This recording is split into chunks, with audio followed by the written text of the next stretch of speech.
Hello and welcome to yet another exciting edition of Economic Forum. On this platform, we bring you in-depth economic-related developments across Zimbabwe. My name is Cynthia Zhikaramba. It is good to have you along. Government recently launched the Zimbabwe Motor Industry Development Policy that is expected to see the sector ramping up capacity from the current levels of under 10% to full capacity by 2030. To promote good corporate governance, the Procurement Regulatory Authority PRAZ recently held a joint conference with the Motor Industry Association of Zimbabwe and the State Enterprises Restructuring Agency that brought together key stakeholders in both procurement and motor assembling sectors. Addressing delegates at the conference, Permanent Secretary in the VP's office, retired Major General Chanakira, said government is determined to revive the motor industry, which is seen as strategic in economic turnaround given its invaluable impact in job creation, value addition, and contribution to gross domestic product (GDP).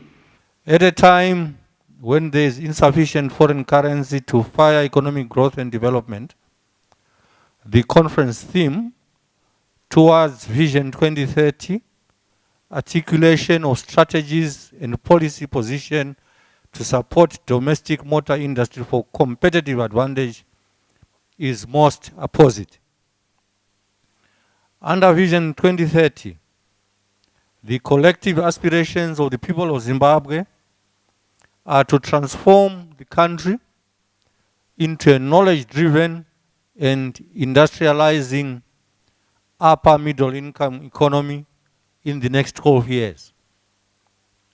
Within this vision, the motor industry is expected to play a key role as it participates as a key stakeholder in the implementation of the Zimbabwe Motor Industry Development Policy 2017 to 2030, which seeks to promote local assembly and exports of motor vehicles into the region and the rest of the world. Under this policy framework, the motor industry is expected to play its part in import substitution industrialization by utilizing locally available raw materials, components, and parts in the vehicle assembly process. However, for sustainability, our reindustrialization strategy must encompass both import substitution and an export orientation. While import substitution entails production of previously imported goods for the domestic market, an export orientation requires the production of manufactured goods for external markets. As we engage in import substitution, it is essential to ensure efficient manufacturing which produces goods that can withstand international competition and are exportable. PRAZ CEO Mr. Nyasha Chizu said an organized motor industry, together with an efficient, fair and transparent public procurement system, will boost investor confidence. The objectives of our Act are contained in Section 4 of the Public Procurement and Disposal of Public Assets Act. Firstly, it is to ensure that procurement is effected in a manner that is transparent, fair, honest, cost-effective, and competitive. Why is this necessary? That we have a procurement process that is transparent, that is fair, that is honest, that is cost-effective, and that is competitive. Every one of you who is employed like me, at the end of the month, there is that line which is very painful: income tax, pay as you earn. For those who run businesses, you also pay your corporate taxes. When you procure your day-to-day goods, you pay income tax. If there was an option, I think you would say, don't want to pay tax. But because this is a statutory requirement, everyone is forced to pay taxes, and taxes are necessary for the effective running of government. So for that reason, you find that everyone is contributing to the fiscus. So when we now talk about spending that money, all public officials have got a fiduciary responsibility to ensure that they use that money in a manner that achieves cost effectiveness so that their entities are competitive. Mr. Chizu said the Act also provides fair and equitable treatment to all bidders. The other issue which our Act is responsible for is to provide for fair and equitable treatment of all bidders. Fair and equitable treatment. We are not talking about equal treatment, we are talking of equitable treatment. The book Animal Farm says all animals are equal, but some are more equal than others. You've heard about it. It also happens in business. There are some businesses that are now very established that newcomers might find it difficult to break into the market. So our laws have provided for equitable treatment of our newcomers so that they compete fairly in our procurement processes. Representing the Ministry of Industry and Commerce, Mr. Nemes said the motor sector is the engine of economic activities as it facilitates the movement of goods and services. This sector contributed some 0.2% gross national product at its peak, and it was around 4%. We are also aware that at its peak, around 1997-98, it used to employ some 30,000 people. Currently, it's around 400. We are all aware why it is at that level. And the sector has to contribute towards employment creation. As we are all aware, with our transitional stabilization program, we are looking at increasing employment and export promotions. As MIDP, as we call it, Zimbabwe Motor Industry Development Policy, was launched in June 2008, and it will run from 2018 to 2030. So it will run the period where we are envisaging our vision 2030. And this policy is going to guide the motor industry as well as to direct to the destination towards Vision 2030. We have also heard that the document was a result of wide consultation among stakeholders. We take a short break. Do join us in the second segment of Economic Forum.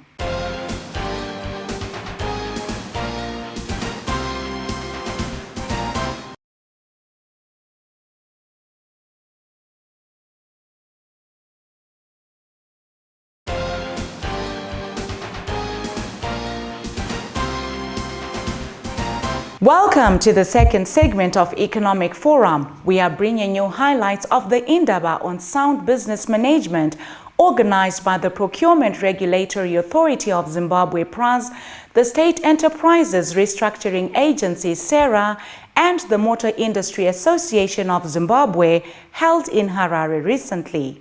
In his presentation on government focus on procuring of vehicles, the Managing Director of CMED, Mr. Maka, said there are a number of strategies that the government is applying to revive the motor industry. Chief among some of these strategies where we are expected to play a role is the procurement of vehicles.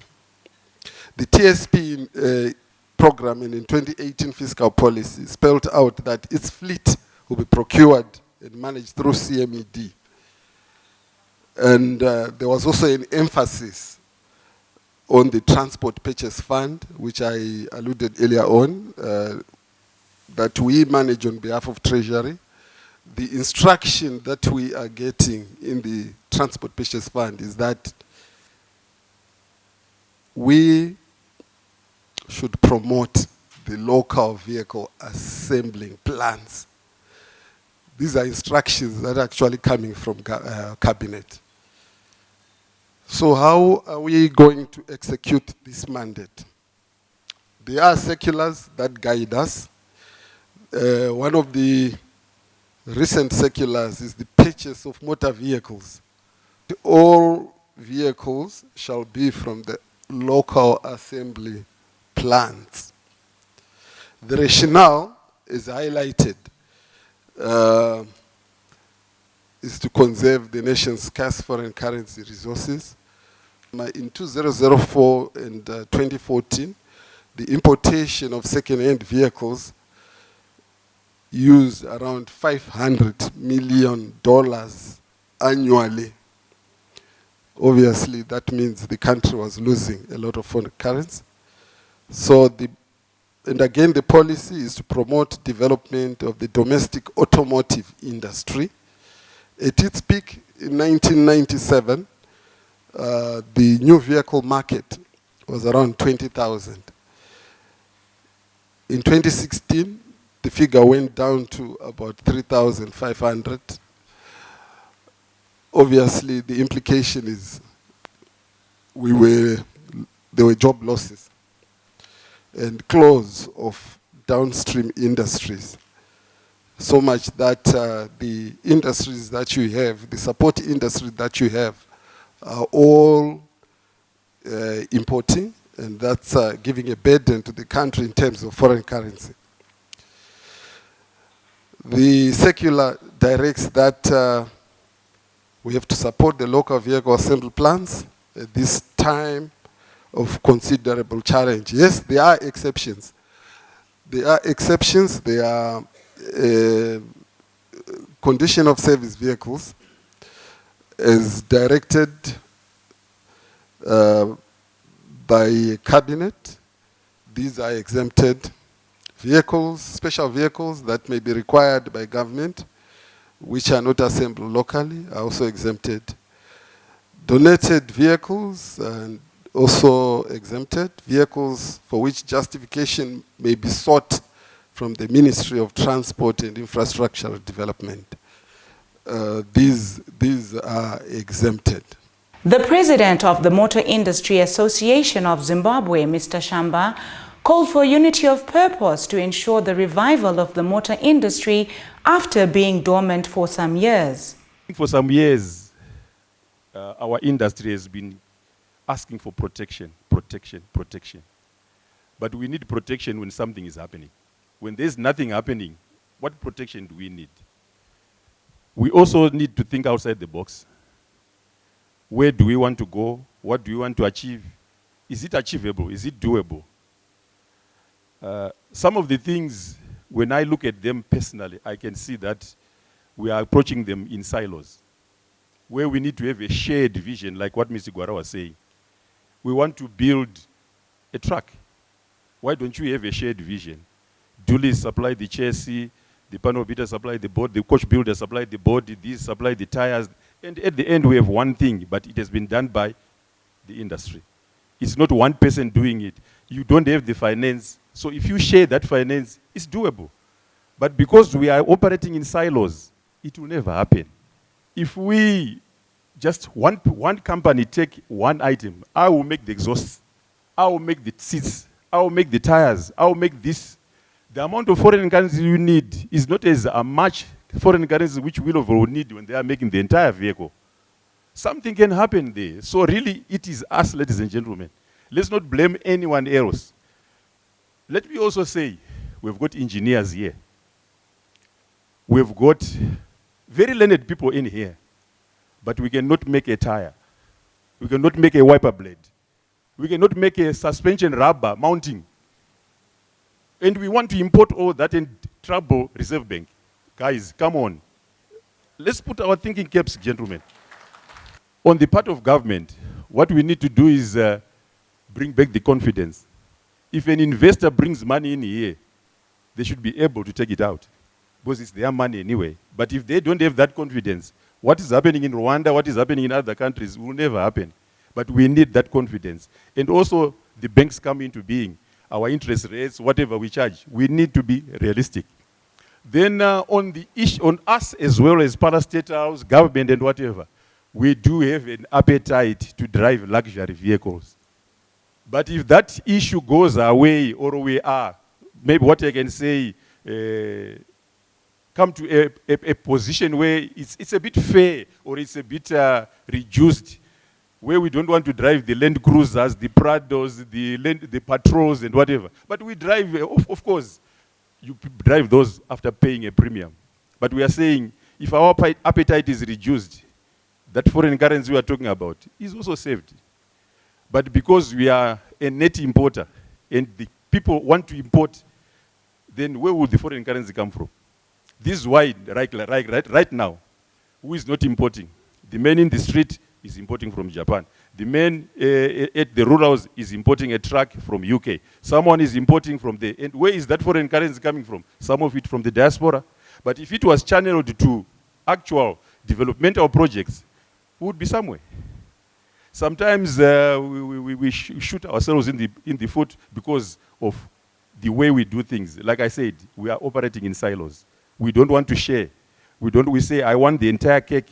I want to be Mr. Motor Industry myself, nobody else. So really, the moment we have that mentality, we will never develop. Also in attendance were representatives of the insurance and pension sector, who are also key stakeholders in the motor industry. Acting Commissioner of Insurance, Mr. Kazengura, said insurance enables procuring entities and their contracting parties to mitigate common business risks. During the duration of a contract, you risk having either people, third parties being injured. You need to be covered for that well in advance.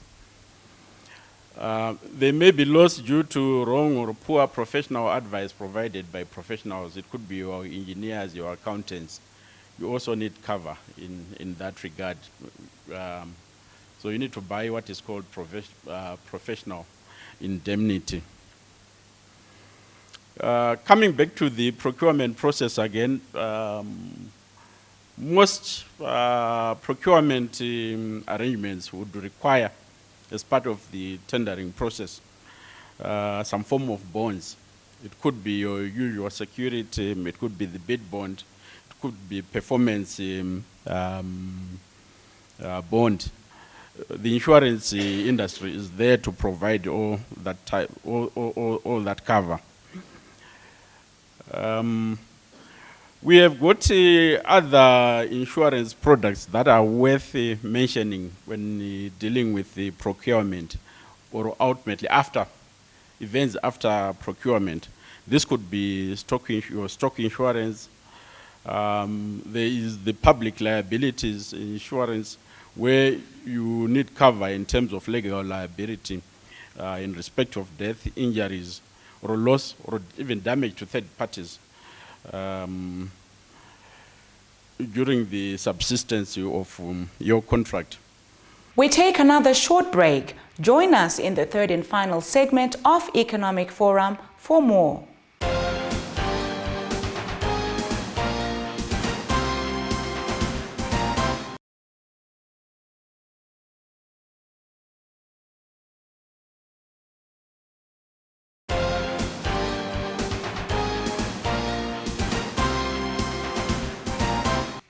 Welcome to the third and final segment of Economic Forum. This week, we are sharing with you deliberations at the just-ended conference of the Procurement Regulatory Authority of Zimbabwe and the Motor Industry Association of Zimbabwe, held in Harare recently. Under the theme, Towards Vision 2030, Articulation of Strategies and Policy Position to Support Domestic Motor Industry for Competitive Advantage. The main objective was to bring stakeholders to unpack strategies on how to revive the motor industry in Zimbabwe. Giving closing remarks at the conference, the Permanent Secretary for State Enterprises and Corporate Governance Unit in the Office of the President and Cabinet, Mr. Willard Manungo, said what is happening in the motor industry is indicative of advancements that Zimbabwe's economy is making. It is my hope that following the exchange of experiences, we come out of this place more strategic in terms of working towards a better coordination and better performance of our motor industry. And as you will be aware, we had this thing called the vertically integrated companies policy. Unfortunately, we have not been able to make meaningful progress on that. And no effective policies were actually put in place to guide the development of the motor industry. So in this regard, we need the motor industry development policy to provide the guidance towards reviving this sector. And as we do this, we should also benefit from the linkage, the relationship, the reliance that the public sector has with yourselves as the motor industry. And this requires that all public procurement be done in a manner that allows for value for money, while at the same time addressing the needs of procuring entities. And here one is looking at the various government departments, the various government ministries, and all the state entities, the local authorities, by providing quality services as a way of being consistent with our vision 2030. Now, the strategic vision that we have as government is that let's spearhead the revival and the development of the local motor industry to levels that benchmark the envisaged growth rates that we perceive across the other sectors of the economy. Let the motor industry promote utilization of available domestic raw materials and component parts in terms of the vehicle assembly and maintenance processes. This should also facilitate the industry to modernize, re-equip, and begin to be addressing challenges of obsolete equipment, taking advantage of all the opportunities that arise from technology transfer ventures, thereby also creating opportunities to shield the same industry from unfair competition and also allowing it to play its role in stimulating the local economy. And as we move forward, let us bear in mind the economic value of conducting public procurement processes in a manner that is transparent, efficient, effective, and transparent. I think some of the questions that you were posing are actually indicative of opaqueness, and we will not be doing ourselves that justice as government if we allow you to operate in an opaque environment. And it is indeed a requirement of the Second Republic in terms of the Vision 2030 that the Procurement Regulatory Authority takes a more facilitative view, becomes more efficient, becomes fair, transparent, and competitive in terms of creating a playing field that is even for all players with regards to public procurement. We also spoke to some of the stakeholders who attended the conference, and this is what they had to say. I'm very grateful we've been invited by PRAZ to such an important conference that have addressed a lot of glaring issues in the procurement. And by now, when we get home, I think I've taken a lot of takeaways that will help my institution to address the key procurement issues that has been glaring within the organization, and it helps us to move forward with governance issues and the mantra that is being said by the President on open for business and zero tolerance on corruption.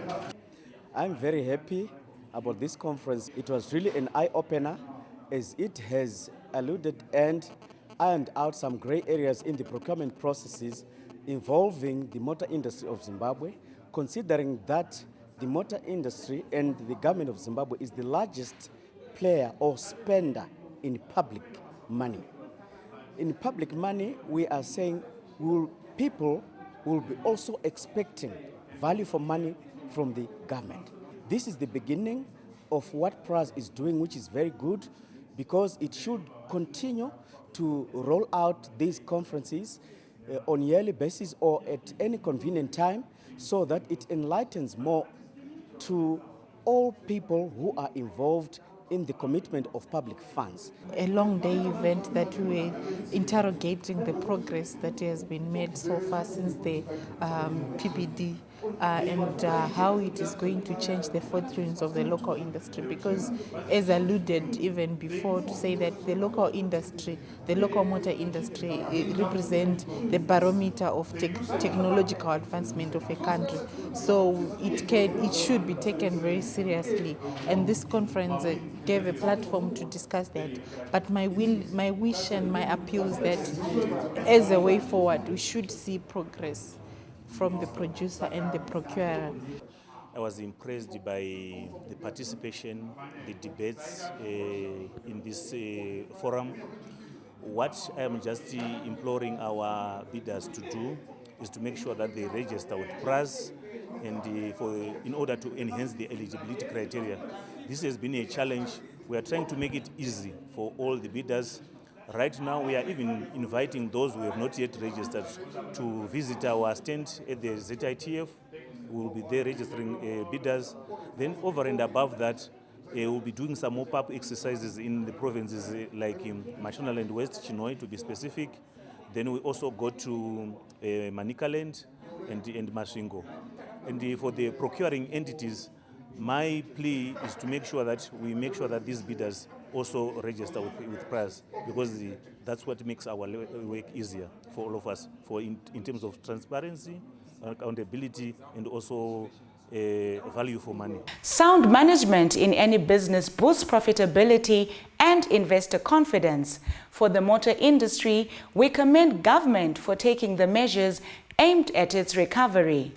The resuscitation of the motor industry would mean creating jobs and saving millions on foreign currency. However, it is the wish of everyone for the locally assembled vehicles to be reasonably priced so that the public can afford them. This brings us to the end of this week's edition of Economic Forum. For your views and comments, do not hesitate to contact us on the details appearing on your screen. From me, Cynthia Jikaramba, and the crew behind the scenes, happy viewing.